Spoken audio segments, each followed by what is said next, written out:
Ada beberapa kaidah yang kita tidak boleh salah. Baik itu yang terkait tafsir maupun yang terkait tajwid. Yang terkait tafsir kula niki sering diutus ngisi teng Yambuk teng pondoke Mbak Arwani. Ada hal yang setiap mufassir itu mesti menulis begini teng Fatihah. Wa yuqaddaru qabla qaulihi ta'ala iyyaka na'budu qulu. Sebelum iyyaka na'budu itu harus ditakdirkan. Ditakdirkan itu ada komponen kata yang dibuang. Gini ku kata-kata napa? Qulu, katakanlah. Kenapa demikian? Karena iyyaka na'budu itu kita yakin itu dawe Allah. Kalau itu dawe Allah, masa iya Allah ngendikan ke kita iya karena budu. Ya saya ulang lagi logikanya gitu. Masa iya Allah ngendikan ke kita iya karena budu. Berarti Allah yang nyembah kita. Masa Allah ngendikan ihdinas siratal mustaqim, tunjukkan jalan yang benar. Maka ngendikan Imam Tobari iya karena budu itu dawuhnya Allah yang sudah dikasihkan ke kita. Ya niki mbak-mbak sing khataman nggih di rumah akan itu dawe Allah yang sudah dikasihkan ke kita. Cara Allah mengasihkan ke kita gimana? Allah bilang ke kita, wahai para hamba-hambaku, katakanlah iya kana tujuh. Wahai para hambaku, katakan dalam doa kamu ihdinas sirotol mustaqim. Karena kalau itu kamu anggap masih kata-kata Allah yang tidak diberikan ke kita, berarti Allah ngendikan ke kita, iya karena itu kan bukan mungkin, masa iya Allah nyembah kita. Itu hal-hal yang menjadi lazim untuk ilmu tafsir yang kategorinya cara kula nggih pun fardhu ain, karena memang harus diketahui. Ya kalau baleni malih ya. Jadi ada ayat-ayat Allah yang sudah diberikan ke kita dan itu milik kita. Jadi itu misalnya napa iya kana abudu wa iya kanas. Itu adalah kalamullah, kalamnya Allah yang kira-kira begini, Allah bilang ke kita, "Qulu." Kalian semua harus mengatakan iya kana abudu wa iya kanas. Dan ketika kalian berdoa harus mengatakan ihdinas siratal mustaqim. Nah sebab niku termasuk kelaziman dalam ngaji Quran selain tadi ilmu tafsir juga tajwid yang mendesak itu wakaf. Ini ngapunten sangat teng Gusmo teng ning elok kula tutu poin mawon karena kula niku pancen pantangan pidato ngisi ngeten pantangan. Siji nggih kula yakin Pak Yai pun saged didik santrine. Dadi mboten perlu ngurbano kula kan ngisi. Jadi ini cerita sing pokok-pokok mau. Yang harus mendesak sebelum tahu diroyahnya kajiannya itu adalah ngerti wakaf. Wakaf itu di Indonesia itu sudah ditandai sebetulnya sama lajnah. Saya termasuk yang dimintai pendapat sering mas. Tapi beberapa tradisi di Indonesia itu kan wakaf niku anut guru. Misalnya di tradisi sanad kita, misalnya di surat Yusuf, biasanya diwasolkan inna abana lafi dholalin mubin ini qutulu Yusuf awitro. Terus kita dikritik sama pihak-pihak Arab Saudi karena tradisi mereka kalau al-waqfu ala ru'usil ayi, wakaf di awal di akhir ayat itu baik. Tapi kita ngikuti tradisi guru-guru kita yang sudah melatih kita dengan makna. Sehingga kadang-kadang kita ini nggak nyaman, misalnya fawailul lil musallin, maka celaka bagi mereka yang apa? Salat. Itu kalau lil musallin berhenti, semaannya berhenti, atau anaknya rewel berhenti, hanya ditulis oleh malaikat, ini mbak-mbak baca fawailul lil musallin, neraka wel atau kecelakaan bagi mereka yang salat. Sehingga terus diatur sedemikian rupa di era Mbak Arwani, Mbak Munawir, di era guru-guru kita, ditandai beberapa aturan ini nggak boleh wakaf, ini harus wasol. Tapi kemudian di era modern itu al-waqfu ala ru'usil ayi itu dianggap sunat, diyakini sunat. Nah, saya sendiri sebagai pribadi itu yang penting tidak wakaf di hal-hal yang fatal. Saya cerita ini ada Gus Idror, menantu di sini dan putra guru saya Mbah Maimun. Mbah Maimun itu pernah ada anak-anak yasinan. Ketika yasinan jenis santri cepet-cepetan, fala yahzunka qauluhum. Terus diwasolkan, fala yahzunka qauluhum inna na'lamu ma yusirruna ma yu'linun. Itu keluar marah-marah. Duka besar. Karena ketika itu diwasolkan, ya kalau ngomong-ngomong ulumul Quran dan pribadi matur.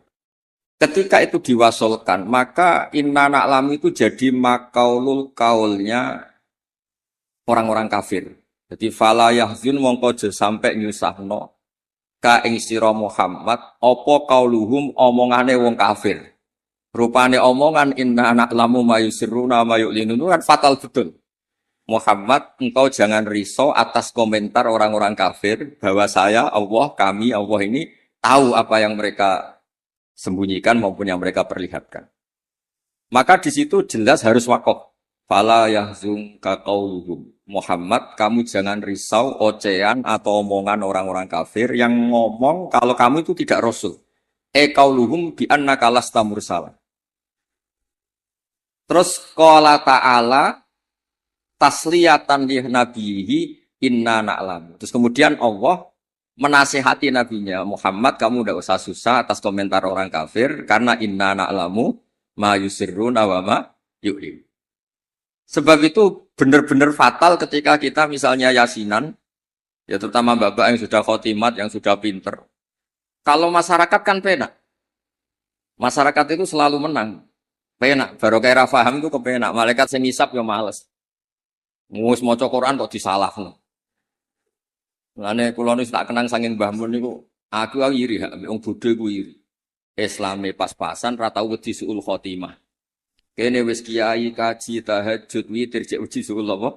Khotimah. Jadi wong awam mak penak pokoke Islam wis wae mati ya mati, ora tau kepikiran suul apa? Khotimah. Nah, mun kiai kados jenengan repot. Islam khusyuk ibadah cek donga ya wedi suul apa? Khotimah. Mun kula terangno malih. Di level ilmu, di level penelitian, itu memang masalah. Fala yahzunka qauluhum. Jadi yang benar itu ya waqaf fala yahzunka qauluhum, kamu jangan susah. Ya, jangan susah, jangan dibikin susah oleh komentar orang-orang kafir bahwa kamu itu lasta mursala, kamu itu tidak rasul. Terus Allah memulai penjelasan, kamu tenang saja Muhammad, karena aku kata Allah inna na'lamu ma yusirruna wa ma yu'linun.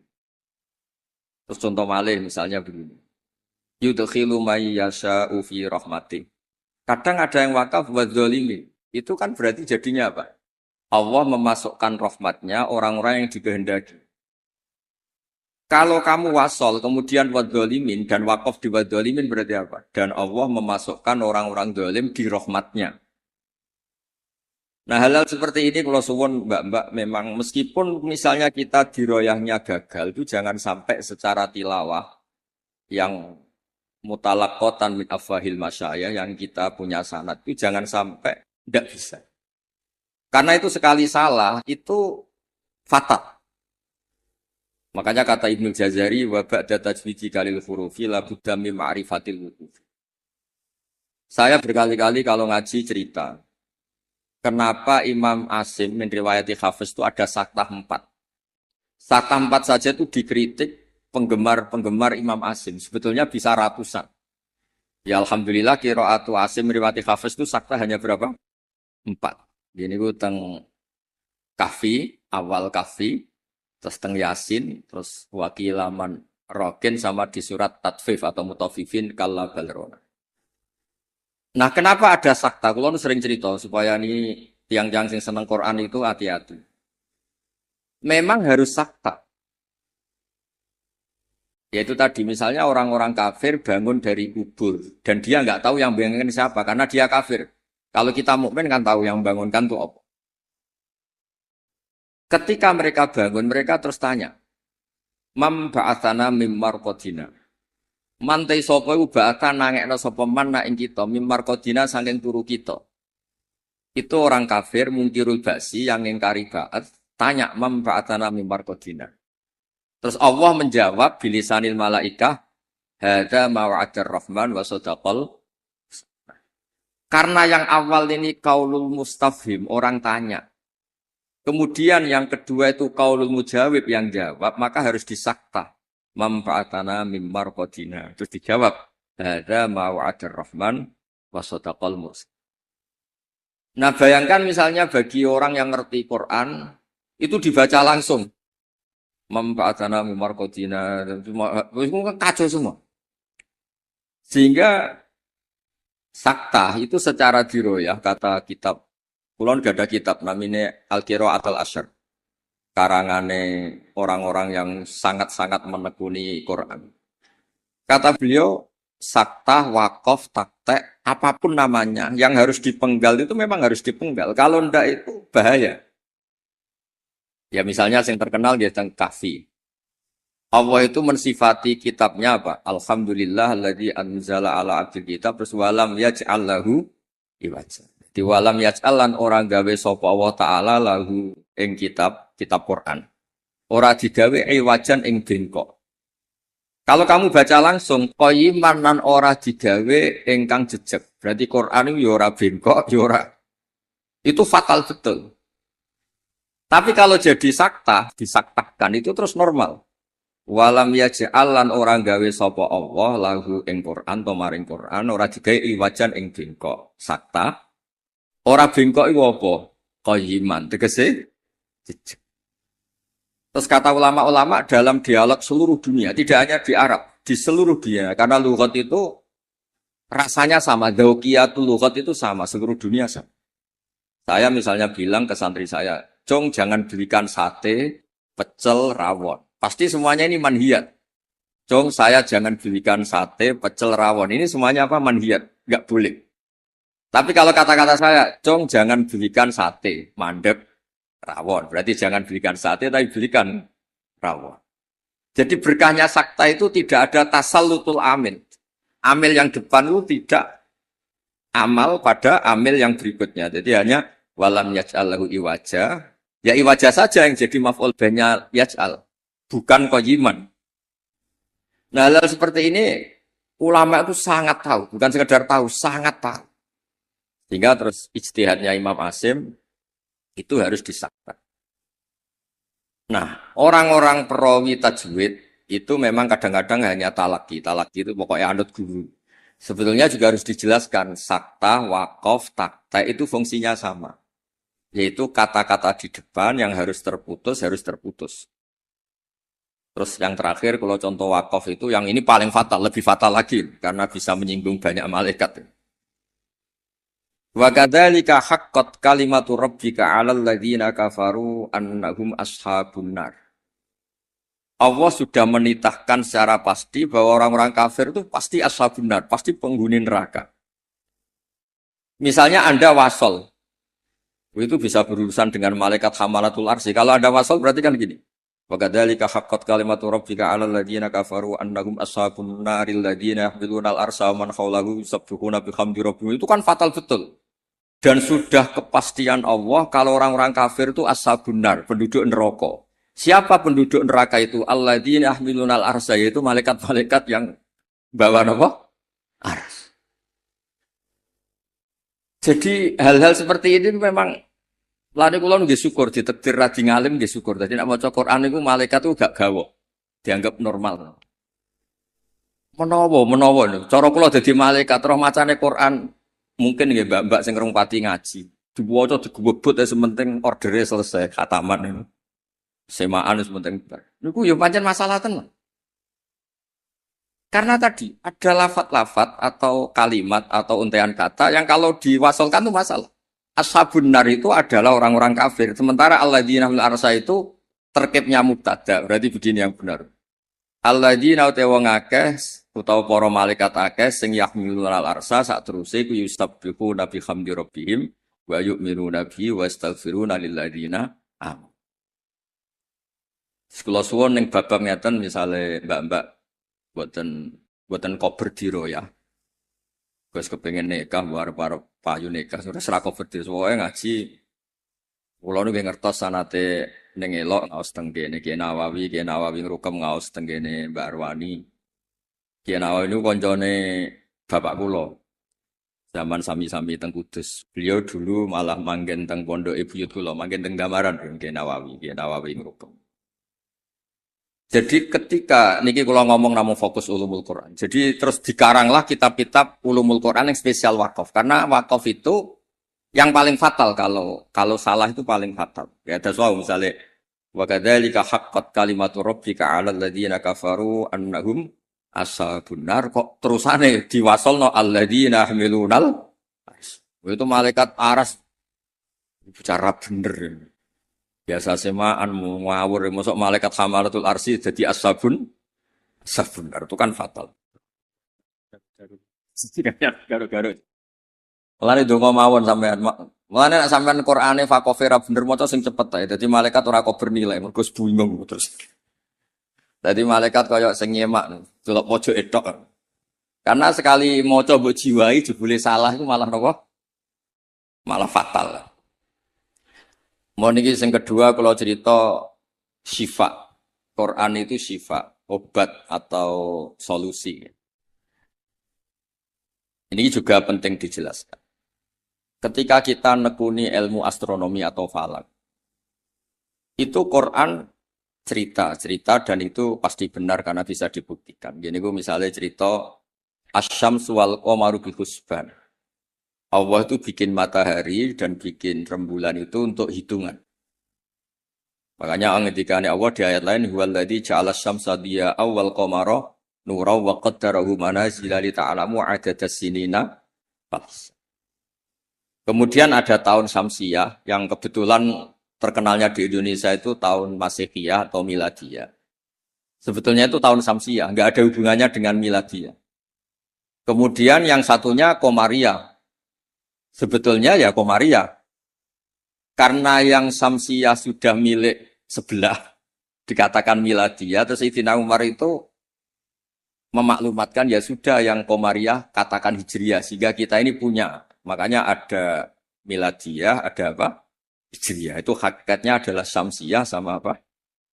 Komariah. Sehingga peneliti astronomi itu juga suka sama Quran. Karena itu juga memenuhi hasrat mereka yang suka ilmu.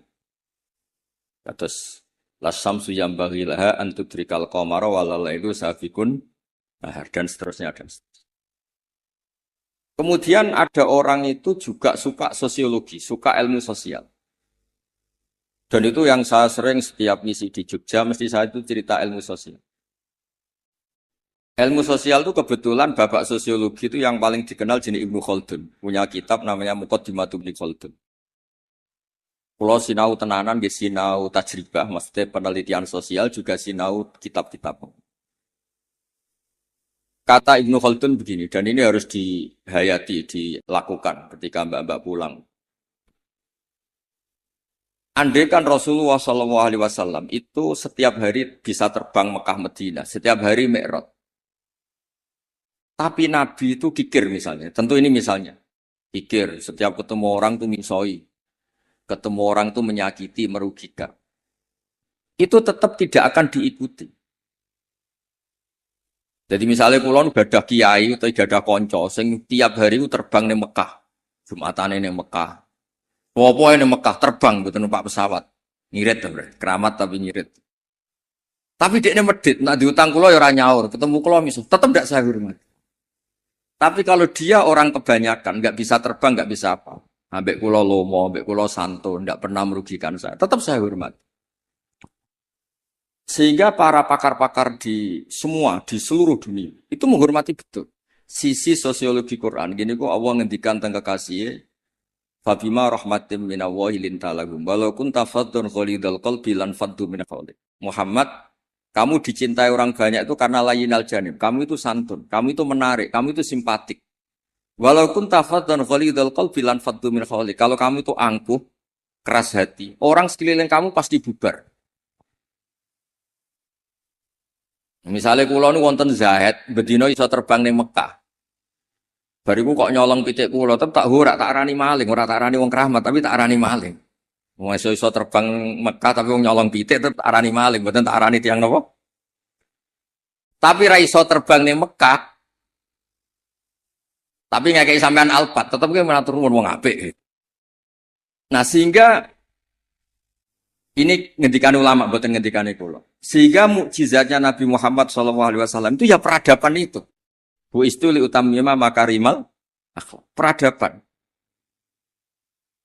Yaitu mukjizat Nabi terbesar ya peradaban itu. Sehingga kenangannya orang-orang kafir masuk Islam mesti tanya, kenapa kamu Islam? Saya ini kenal, nyebutnya masih jangkar, saya ini kenal Muhammad tuh lama. Dan kenangan saya itu layak dibu alan nas. Dia tidak pernah bohong pada manusia. Fala yakdiba alapo. Makanya Islamnya orang Islam dulu itu unik. Yang Islam itu teman dekat semua. Bojone sampean, mbak-mbak iso ben ati bojo, orang-orang ngandel wis sing lanang. Kok nak melarat mangkel mergo kere, nak sugih kepen wayah, ruwet wong lanang ruwet. Tapi Nabi itu yang pertama iman Sayyidah Khadijah. Niki tantangan wong jarang. Bojo ngimani sing lanang itu jarang. Sing pertama iman tiang lanang itu Abu Bakar, koncone dagang, dijak malor ngidul jenenge Abu Bakar. Zaid niku bin Harisah. Anake ketua suku. Ilang teng Mekah ditemuk tiang terus dadi budake Khadijah terus dikekno Kanjeng Nabi. Pokoke Zaid iku budak. Niku bareng nderekno Nabi tahunan niku wong kok apike ngene. Niku dijaluk bapake merdeka meneng mboten purun. Sampai diceluk Zaid bin Muhammad. Intinya ngeten, Islam itu apa? Dawe pangeran amlam ya'rifu rasulahum fahum lahum munkirun. Muhammad ini figur yang saya lepas dan Anda bisa ngecek bapaknya siapa, keluarganya siapa, perilaku sosialnya kayak apa, punya reputasi bohong apa enggak, punya. Makanya ketika Nabi pertama dakwah, lau akhbartukum, ara'aitum lau akhbartukum. Saya kalau cerita ke kamu, bahwa sekarang di balik gunung itu ada pasukan yang mau menyerang kita. Akun tumusaddiqi, ya apa kamu percaya sama saya? Semua zaman itu jawab, majarrobna alika kadiban. Muhammad selama ini saya tidak pernah kami itu bohong. Sehingga ketika Nabi memaklumatkan diri jadi Nabi, yang pertama-pertama beriman ya Sayyidah Khadijah, Abu Bakar. Karena ya alasannya, selama ini kenangan saya itu gak pernah dibohongi Muhammad. Kalau dia tidak bohong sama manusia, maka tidak akan bohong sama Allah Subhanahu wa ta'ala. Sehingga mukjizatnya Hadaddin itu ya peradaban itu. Ya saya ulangi, mukjizatnya Hadaddin ya peradaban. Sehingga agama ini dibawa mulai Rasulullah sampai Wali Songo sampai sekarang. Kiai yang diikuti orang banyak ya yang peradabannya baik. Baik itu bisa manfaat atau paling tidak merugikan orang lain. Coba kalau saya misalnya jadi kiai terus dapat mukjizat tongkatnya Nabi Musa itu untuk apa tuh? Bingung kan? Tak sebelakno segoro nak ramandi yo isin. Terus nak mandi yo dikomplain pas iku kapal-kapal tongkang.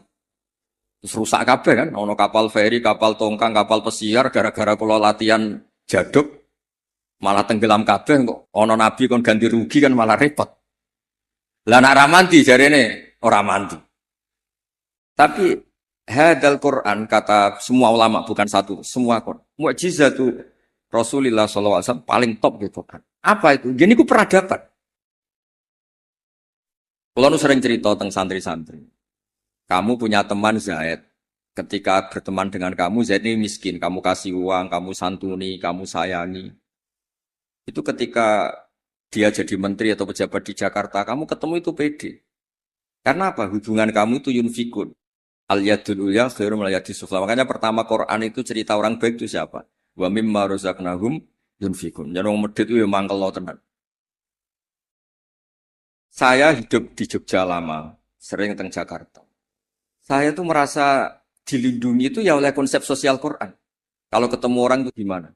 Alladzina yunfikuna fis-sarra wa dharra. Usahakan kalau ketemu orang lain itu berkontribusi. Ketika kecewa wal kadhiminal ghaidha. Ketika kecewa itu ya tidak usah meledak-ledak terus miso-miso maksudmu. Maksudmu nak ramandi yo isin, nak mandi ngrugekno wong Islam. Jadi kemungkinan dua-duanya itu buruk. Ya nak ramandi isin, nak mandi ngrugekno wong Islam. Terus wal afina anin nas, ketika kecewa itu mudah memaafkan. Semua orang yang diterima banyak orang, itu pasti ya itu. Dia dermawan, paling tidak merugikan orang lain. Ketika kecewa wal kadhimin al ghaidha, bisa mengendalikan emosi wal afina anin. Sebab itu saran kula terakhir teng Mbak kula boten kepengen ngaji sing aneh-aneh ini sing otoritatif. Sayyidina Ali itu kalau ngandani orang masalah sosial itu gampang. Kata beliau, "Ahsin man syi'ta takun amiro." Kamu baik saja sama seseorang, pasti kamu jadi pemimpinnya. Kita misalnya pergi, misalnya pakai Innova, Innova itu milik kita, sing melok numpang ya tetep mbok warungno, kamu baik, takun amiro. Pasti kamu pemimpinnya, karena kamu al-muhsin yang baik. Terus, wahtas ilaman syi'ta takun asiro. Silakan aja jadi orang murahan. Ketemu menteri ingin dikasih uang, ketemu kiai ingin dikasih uang, ketemu teman kepengen dikasih. Takun asiro, pasti kamu jadi pecundang. Wastaghni amman syi'ta takun nadhiro. Kamu jangan pernah butuh sama orang lain, maka kamu akan setara. Karena kita tidak butuh dia, kita setara. Orang itu sampai nyuwun sewu murahan dan tidak punya harga diri karena sering butuh sama orang lain. Kalau tidak, pasti kita setara. Nah itu, ilang-ilang apa? Ahsin man syi'ta takun amiro. Wahtas ila man syi'ta takun asiro. Wastaghni amman syi'ta takun nadhiro. Sehingga ketika Islam dibawa ke Eropa oleh Abdurrahman Dakhil, Bani Umayyah, dan Islam dibawa kemana-mana, termasuk Wali Songo di Jawa, di Indonesia. Itu mesti yang ditontonkan, yang disejarahkan, mesti hal-hal sosial. Kayak Sunan Giri ya terkenal. Kayak Klambi wong sing wudo, kayak mangan wong sing lesu, kayak tongkat wong sing wuto. Mesti filosofinya semuanya sosial. Dan sosial ini yang akan ngawal kita ila yaumil. Makanya kalau suwun pun boten usah bayangno wiridan terus dadekno jenengan keramat boten. Kula bolak-balik matur teng semua kesempatan ngaji dawuh Ibnu Khaldun, hadza Rasulullah ahabbul khalqi ilallah. Ini Rasulullah, orang paling dicintai Allah. Itu saja kena khitab walaupun tafadzun ghalidul qalbi lan faddu min khair. Rasulullah sing man uyida bil kauni kulli, orang yang bisa memanfaatkan alam raya ini sebagai mukjizatnya. Nabi bisa ngendikan sama kata, Nabi bisa ngendikan sama dob. Waddob wal ghazala yasyadani laka birrisalah. Hewan-hewan yang enggak bisa ngomong itu sakit ngomong, menyaksikan kalau Nabi itu Rasul. Batu bebatuan di Mekah salam sama Nabi. Kalau engkau ini ya Rasulullah. Itu pun kalau Nabi salah secara sosial, misalnya Nabi kok senang misoh, senang merugikan orang lain, itu tetap lanfaddu min khaliq. Orang akan bubar. Makanya ketika Ibnu Khaldun, hadza Rasulullah ahabbul khalqi ilallah. Itu saja kena aturan harus sosialnya baik. Kalau ndak lanfaddu min khaliq. Jadi walaupun tafadzun khalidul qalbi lanfaddu min khaliq. Padahal Nabi ini kata Ibnu Khaldun, man lau sya'a uyida bil kauni kulli. Orang yang kalau Allah menghendaki bisa memanfaatkan seluruh alam raya ini sebagai kekuatan mukjizat. Itu saja harus ngikuti tatanan apa? Sosial. Ini tidak boleh napa? Fadzon ghalidul qalb. Sekali itu terjadi lan faddu min pakai lam taukid. Jadi kalau dimaknani model makna kiai-kiai kuno, walau kunta diparil itu berarti enggak terjadi. Lau itu imtinaiyah, jadi itu gak terjadi. Walau kunta diparil, diandekan ana sapa sira Muhammad itu fadhon wong sing angkuh utawa sing sombong sing atos atine walidul qalbi lan fadhu yaktine mesti bubar. La itu mesti bubar sapa ngakeh. Min khaulik saking sekeliling kamu. Ya dados kula suwun niki ya kudune terakhir jen kula niku gini niku Gusmo ning elok amun ngundang malih niki wonten Gus Sidra kula niku tiyang sing kathah sinau nganti sakniki kula niku tesih sinau mboten kok krana kepen pinter nggih mboten kula niku sinau seneng senenge nggih pokoke seneng kula niku nak termasuk kiai sing mboten nampa tamu itu mboten krana sombong kula nggih mertamu kula nggih pendak ngaji kula nak ngaji ramah tapi nak mboten krana napa niki mboten membela diri mboten karena kula niku kepengen mawon konstruksi tafsir di Indonesia niku ya ngikuti ulama-ulama dulu. Caranya gimana? Ya kita baca.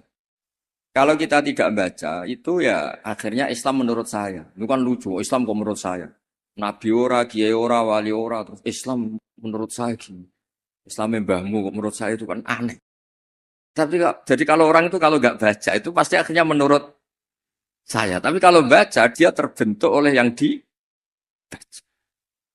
Ya misalnya wong ape medhit wae ya isen Qur'ane wa mimma razaqnahum yunfikun. Wong apik ku sapa? Yang kalau punya rezeki itu yunfikun, melakukan infak.